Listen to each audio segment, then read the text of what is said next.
Vamos a continuar con el tema de las ondas electromagnéticas, esta vez considerando ondas planas en medios con pérdidas, porque hasta ahora hemos considerado que no había ni pérdidas ni fuentes.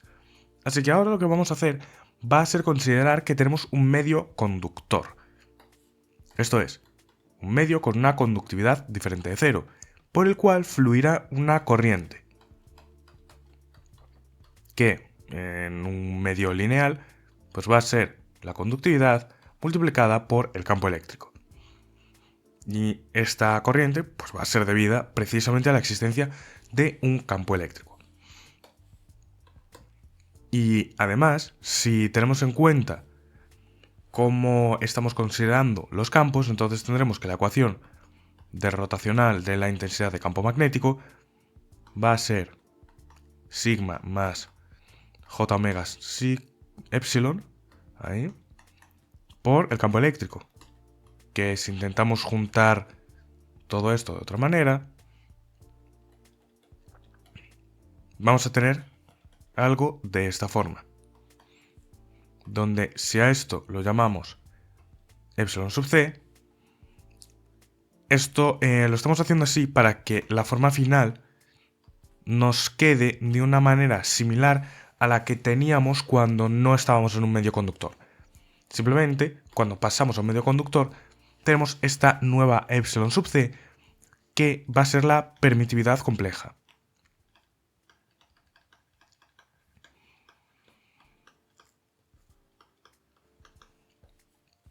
Y va a ser epsilon c igual a epsilon menos j sigma omega. Este menos surge porque hemos subido este j arriba. Recordad, 1 entre j es menos es igual a menos j. Este tipo de cosas podéis calcularlas fácilmente, simplemente multiplicar arriba y abajo por j. Entonces, teniendo esto, que por cierto esto tiene unidades de faradios metro, teniendo esto, las demás leyes de Maxwell no van a cambiar.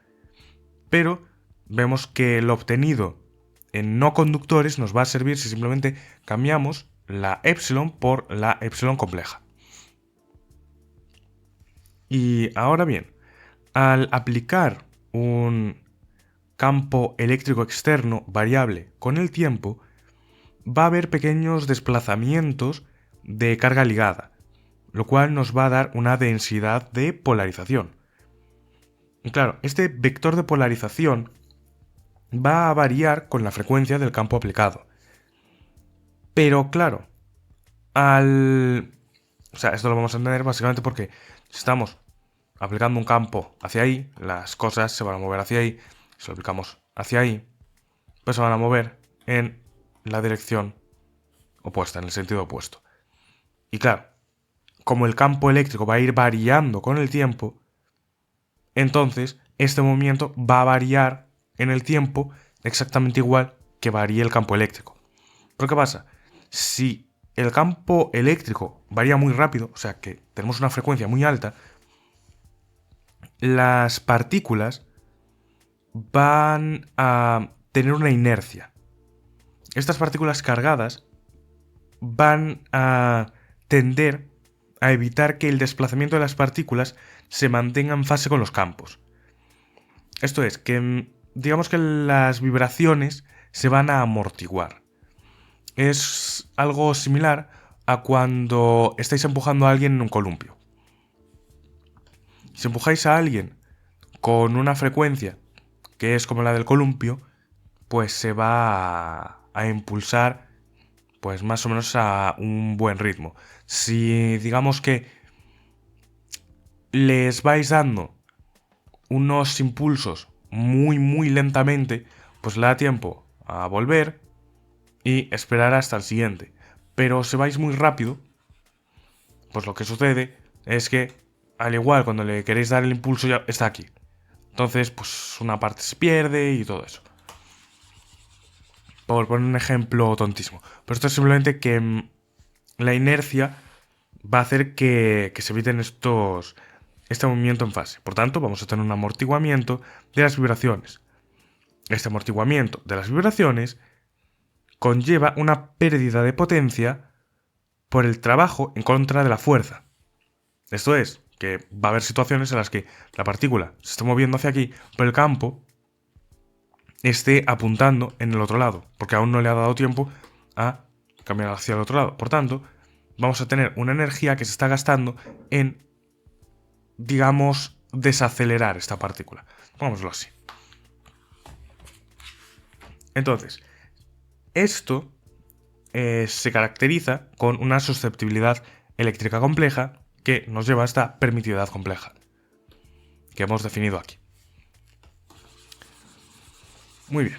Entonces, teniendo todo esto en mente, si además tenemos un gran número de portadores de carga libre, como los electrones en un conductor, tenemos muchos electrones, o los electrones y huecos en un semiconductor, porque los semiconductores te permiten tener electrones y, digamos, unos huecos que serían como unos positrones, pero realmente es simplemente la ausencia de electrones que deberían estar ahí.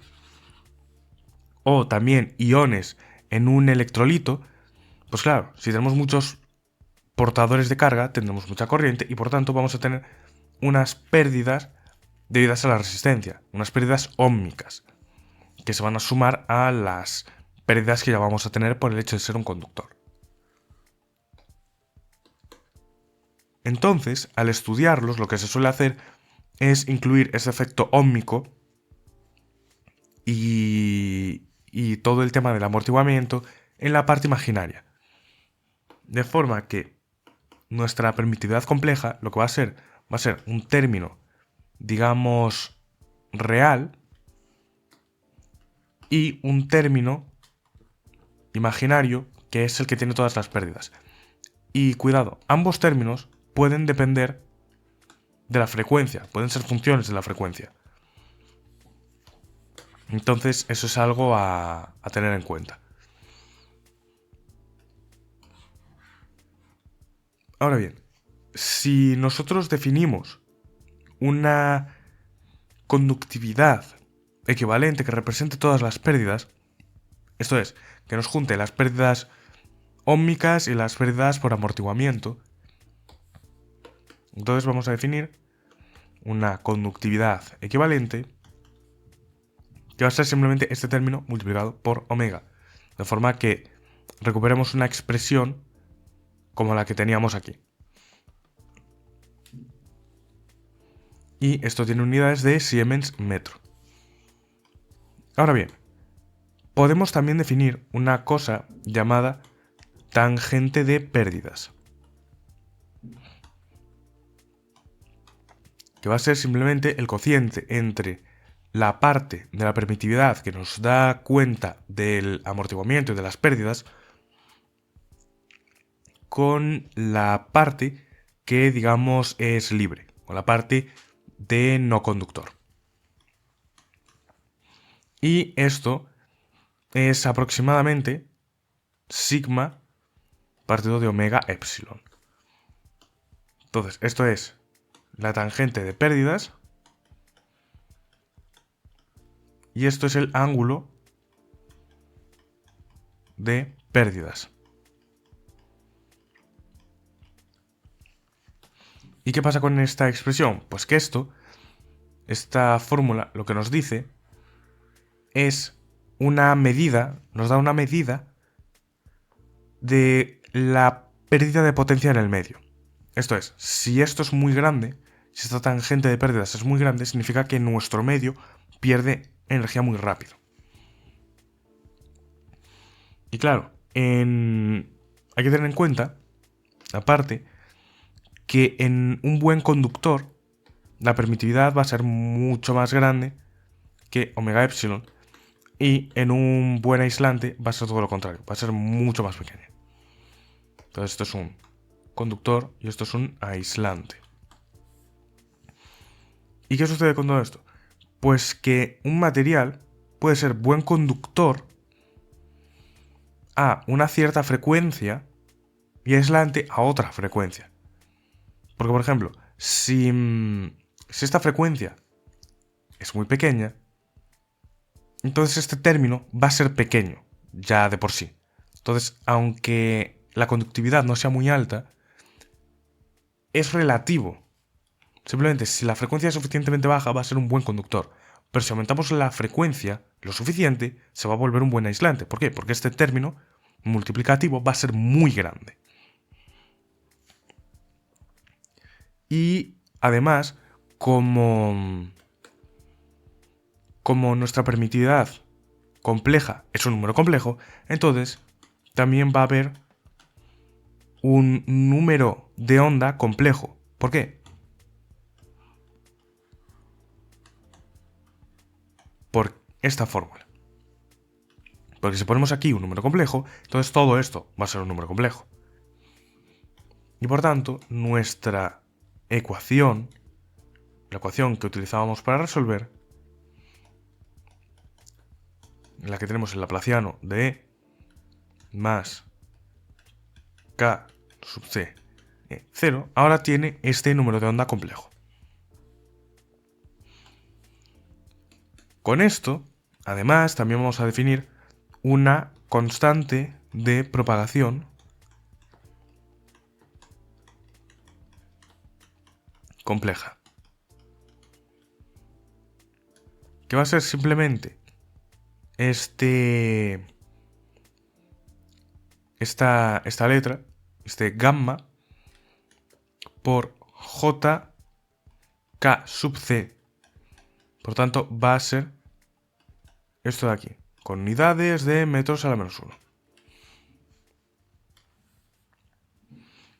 Y si sustituimos la expresión de epsilon sub c en esta constante de propagación, lo que vamos a obtener es que si la constante de propagación va a ser un número complejo de esta forma, entonces vamos a tener esto de aquí, al hacer la raíz cuadrada. 1 más 1/2.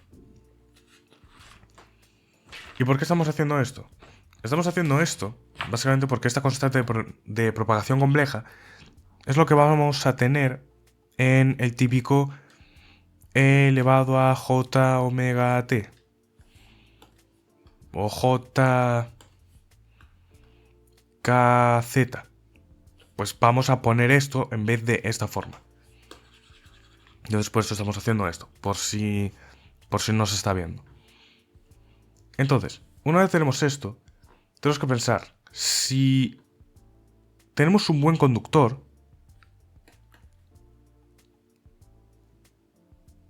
entonces lo que vamos a tener va a ser algo de este estilo.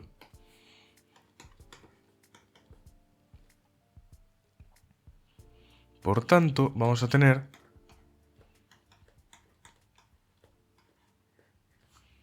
esta expresión. Mu epsilon prima, 1 menos j, epsilon 2 prima, epsilon prima, 1/2. Esta expresión es la, digamos, más útil para pequeñas pérdidas. Y en el caso sin pérdidas, vamos a poner que la conductividad equivalente es 0, por tanto, epsilon 2' es 0 y epsilon es epsilon'. De manera que alfa es igual a 0 y beta es igual a k. De manera que pues nuestra ecuación va a ser la de siempre.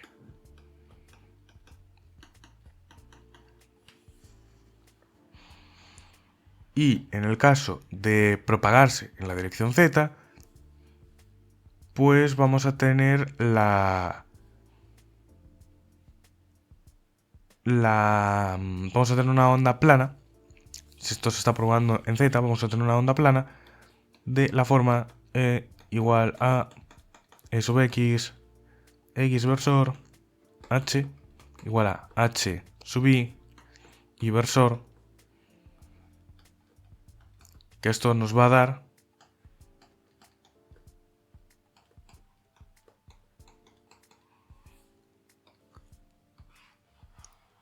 esta ecuación.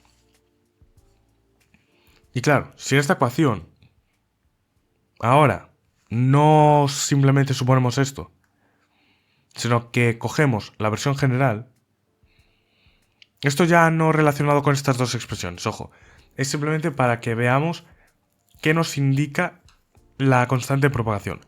Si cogemos la forma de la constante de propagación como una parte real con alfa y una parte imaginaria con beta, y la sustituimos aquí, la solución de esta ecuación va a ser e sub x igual a e sub 0, que sería el máximo, por e elevado a menos gamma z.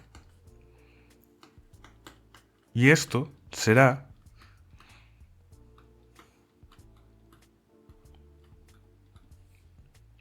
esto de aquí, donde podemos ver que hay dos términos. El primero es un término que se reduce al aumentar z, y esto es llamado factor de atenuación. Y por otro lado tenemos este otro término que es llamado factor de fase, que es el que se mantiene en caso de no tener pérdidas. Y tendremos aquí esta constante, la constante alfa, que va a ser la constante de atenuación con unidades Neper metro. Y aquí vamos a tener la constante de fase con unidades radian metro. Entonces, esta digamos que sería nuestra solución.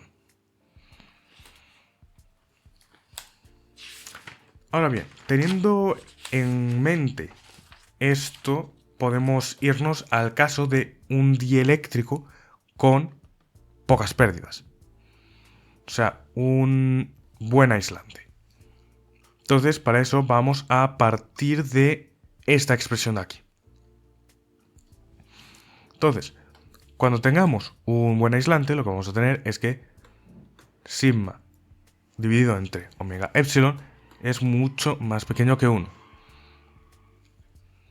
De forma que en esta expresión, pues realmente lo vamos a hacer en esta otra expresión, podemos hacer una expansión en Taylor de manera que epsilon 2' dividido entre epsilon' sea un número muy pequeño. Pues es lo mismo que hacerlo aquí.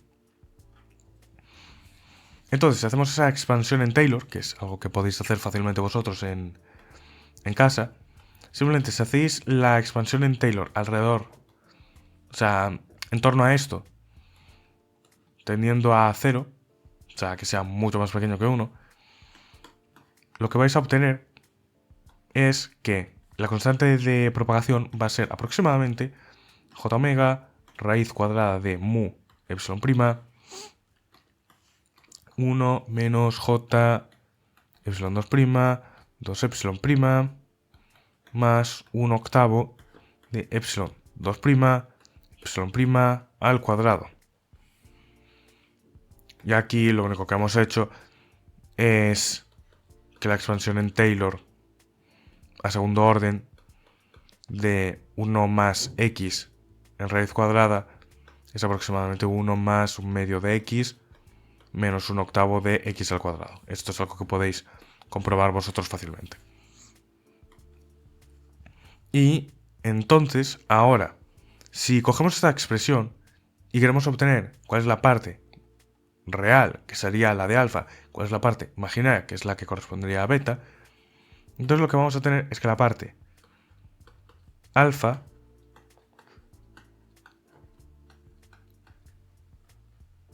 va a ser omega epsilon 2' medios raíz cuadrada de mu epsilon. Y esto es Neper metros.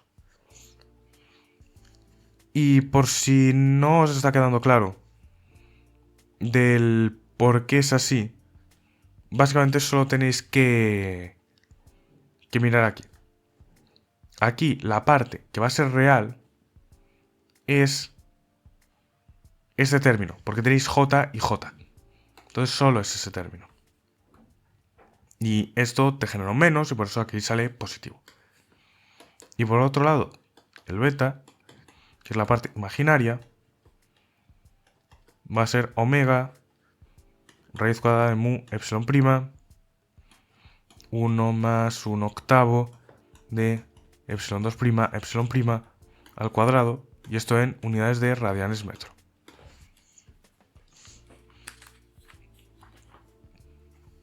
Entonces, lo primero que podemos ver es que este alfa es mayor que 0, por tanto, va a haber un amortiguamiento.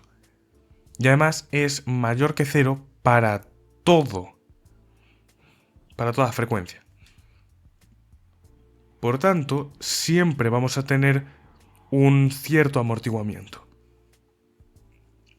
Por otro lado, si miramos el beta, vemos que varía bastante poco respecto a la forma que tenía para un dieléctrico perfecto. Para un dieléctrico perfecto simplemente tendríamos este término de aquí. Pero este segundo término viene dado por las, digamos, imperfecciones. Entonces, si definimos la impedancia compleja, o sea, si miramos la impedancia compleja de esto, vamos a tener esta expresión de aquí. 2' epsilon prima menos un medio. Esto es aproximadamente la raíz cuadrada de mu entre epsilon prima 1 más j epsilon 2', 2 epsilon prima. Todo esto en unidades de ohmios, donde hemos usado las expresiones usuales y el desarrollo en Taylor para esta expresión, que es aproximadamente 1 menos un medio de x más 3 octavos de x al cuadrado. Entonces, ahora lo que vamos a tener es que h es 1 partido de la impedancia compleja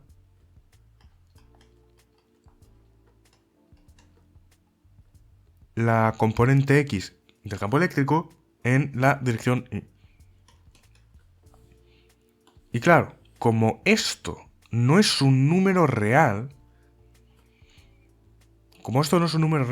por tanto, esto no es un número real. Es un número complejo que tiene una cierta fase.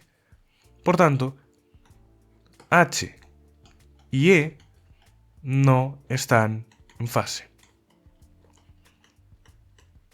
Y vemos que lo que hace que se desfasen temporalmente es precisamente este término de imperfecciones, este término de pérdidas. Entonces las pérdidas hacen que el campo eléctrico y el campo magnético estén descoordinados en fase. Y si calculamos la velocidad de propagación, vamos a tener que es omega entre beta, y esto es aproximadamente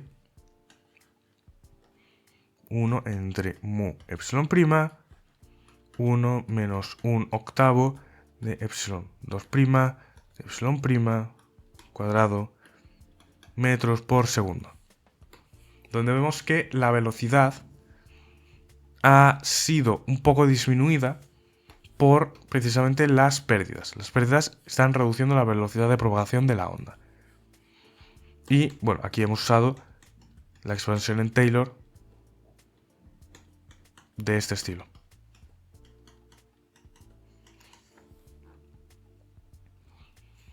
Entonces, hasta aquí habríamos visto un caso de un dieléctrico con pequeñas pérdidas, pero también podemos ver cómo es el caso para un buen conductor.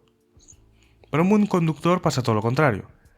Sigma entre omega epsilon es mucho mayor que 1. Por tanto, tenemos que aproximar nuestra constante de propagación de la manera totalmente opuesta,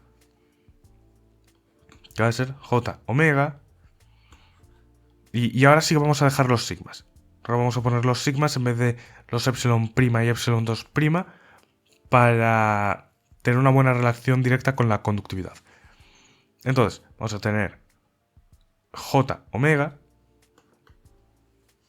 mu, bueno, esto es aproximado, mu epsilon raíz cuadrada de epsilon, y esto, si lo reordenamos, es algo de este estilo.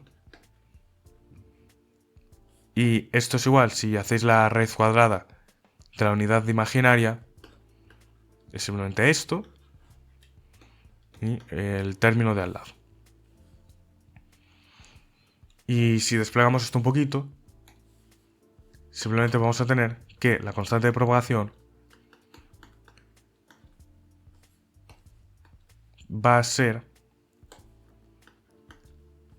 aproximadamente 1 más j raíz cuadrada de pi frecuencia mu sigma.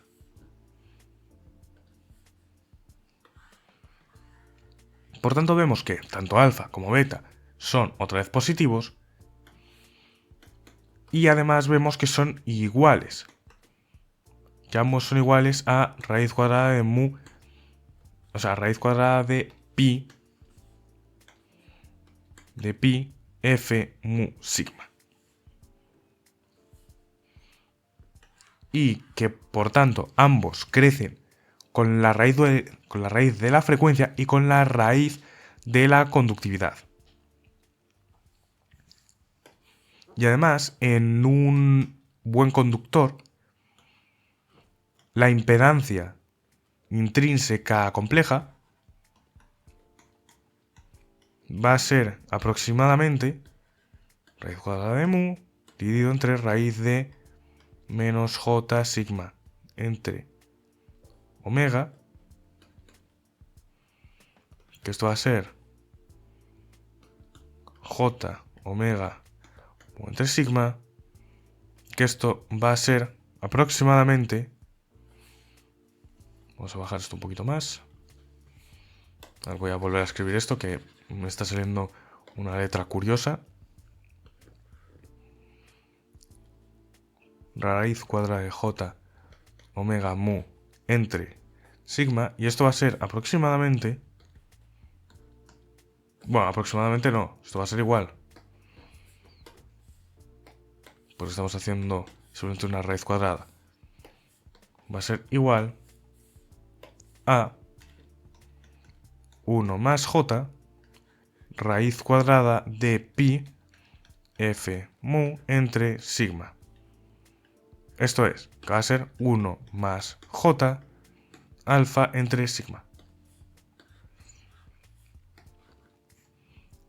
Y por tanto, lo que vemos aquí es que la impedancia intrínseca tiene un ángulo de 45 grados.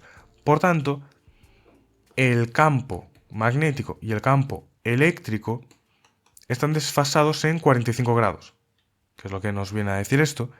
Y además, el campo magnético es el que está retrasado 45 grados. Ese es su desfase temporal con respecto al campo eléctrico. Por otro lado, si calculamos la velocidad de fase, la velocidad de fase va a ser omega entre beta, y esto va a ser aproximadamente raíz de 2 omega entre mu sigma metros por segundo. Y otra vez vemos que esto crece proporcionalmente a la raíz cuadrada de la frecuencia, pero disminuye con la conductividad, con la raíz cuadrada de la conductividad. Y para que tengamos unos ejemplos en la cabeza, con números, para el cobre, a una frecuencia de 3 MHz y el cobre teniendo una conductividad de 5,8 por 10 a la 7 Siemens metro y una permeabilidad magnética de 4 pi por 10 a la menos 7 Henrios metro, vamos a tener que las ondas electromagnéticas se propagan en el cobre a una velocidad de fase de 720 metros por segundo, lo cual es lentísimo. De hecho, si enviáis una onda a través de una línea de cobre, lo que os vais a encontrar es que incluso podríais superar esa velocidad. Podríais enviarla a un sitio y con un vehículo suficientemente rápido llegar al otro lado antes que la onda. Y por otro lado, si calculamos cuál es la longitud de onda de una onda plana, en este caso, la longitud de onda es 2pi entre f, 2pi entre b, o sea, entre beta, y esto va a ser la velocidad de propagación entre la frecuencia, y esto es 2 raíz cuadrada de pi entre f mu sigma. Por tanto, cuanto mayor sea la frecuencia, menor va a ser la longitud de onda, como es razonable. Pero solo de manera que vaya con la raíz cuadrada de la frecuencia. Y en el cobre, por ejemplo, la longitud de onda, en este caso, sería de 0,24 milímetros, mientras que en el vacío, para este mismo tipo de onda electromagnética, sería de unos 100 metros. También podemos mirar cuál es el alfa. El alfa en este caso sería 2,62 por 10 a la 4 ne per metro, por lo que el ángulo de pérdidas sería de 0,038 milímetros. Y en otros casos más, digamos, extremos, por ejemplo, teniendo una frecuencia de 10 gigahercios, ahora ya el ángulo de pérdidas sería de unos 0,66 nanómetros. Entonces vemos que amortigua muy bien las ondas electromagnéticas. Y de hecho, para frecuencias altas, se atenúa muy rápido una onda electromagnética en un buen conductor, porque el ángulo de pérdidas iría como 1 entre alfa. Esto es 1 entre raíz cuadrada de pi f mu sigma, que esto es lo mismo que 1 entre beta, y esto es lambda entre 2pi en metros. Entonces esto nos diría qué distancias podemos considerar para una onda electromagnética penetrando en un conductor, en un buen conductor. Y a partir de esto, lo último que vamos a tratar en este tema, que ya habéis visto que es un tema bastante extenso, bastante largo, es la densidad de potencia instantánea y media. Si nosotros tenemos un campo eléctrico que se propaga en Z, que solo tiene componente X, y que sigue una forma de este estilo, entonces su forma dependiente del tiempo, su forma instantánea, será algo de este estilo. De manera que el decaimiento exponencial, como ya es real, entonces no hace falta convertirlo en un coseno ni cosas así, no, es directamente una exponencial. Y ahora, como el campo magnético, que solo tiene componente I en este caso, va con la impedancia, entonces vamos a poner componente I, o sea, E sub 0, el valor absoluto de la impedancia compleja, o el módulo, digamos, por E menos alfa z, por E menos J beta z más sigma eta. Esto es el ángulo de la impedancia. Esto es, que la impedancia compleja va a ser el módulo de la impedancia compleja por la fase de la impedancia compleja. Y teniendo en cuenta esto, cuando vayamos ya a la forma instantánea del campo magnético, va a ser simplemente algo de ese estilo. Por el coseno de omega t menos beta z menos z sub eta. Entonces, claro, ahora mismo ya tenemos tanto el campo eléctrico como H. Entonces, con esto se puede calcular el vector de Poynting, que nos va a decir cómo va a ir propagándose esta energía de nuestra onda electromagnética. Que va a ser EZT por HZT.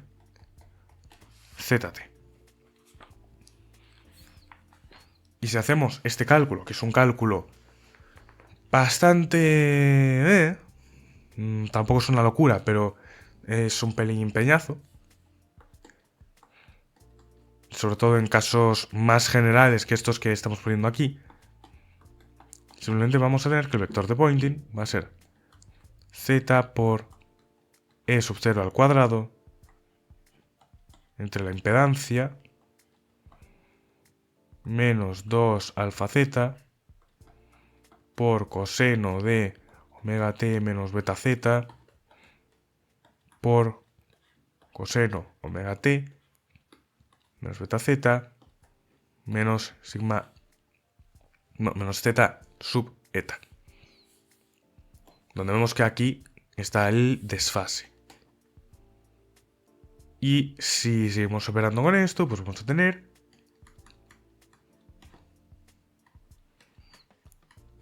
esta expresión de aquí.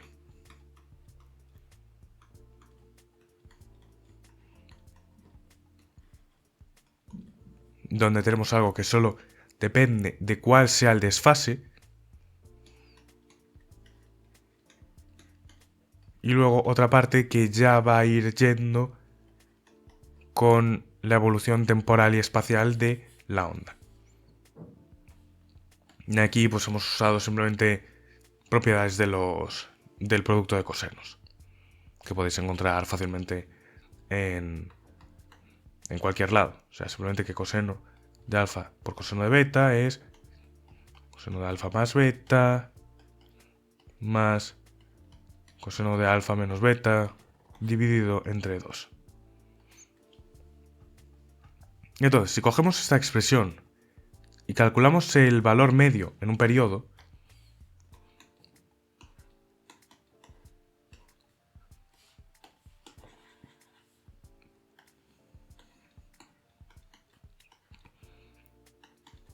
esto es, hacemos 1 entre el periodo temporal en el que vamos a hacer este valor medio, integral en el intervalo este, SZT dt.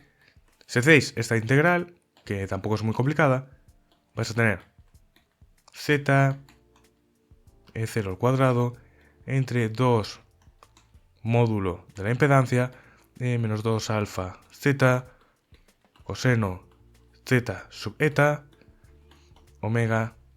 Esto en unidades de vatios por metro cuadrado. Entonces, esto sería el valor medio de la potencia. Y si estamos en el caso sin pérdidas, por tanto, alfa igual a 0, z sub eta igual a 0, entonces aquí lo que tendríamos es que el valor medio de Poynting sería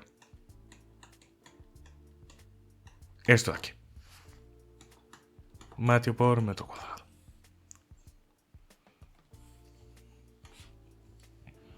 Y ahora bien, en general, la propagación no siempre es en la dirección z. Por tanto, Si queremos escribir la forma general de este valor medio de pointing, lo único que tendremos será un medio de la parte real de E por H complejo conjugado. Aquí lo único que hacemos es cambiar todo sitio donde haya un J por menos J. Y esto otra vez en unidades de vatios partido de metro cuadrado. Aquí básicamente lo que estamos haciendo es aprovechar una propiedad, que es que si tenemos dos números complejos de este estilo,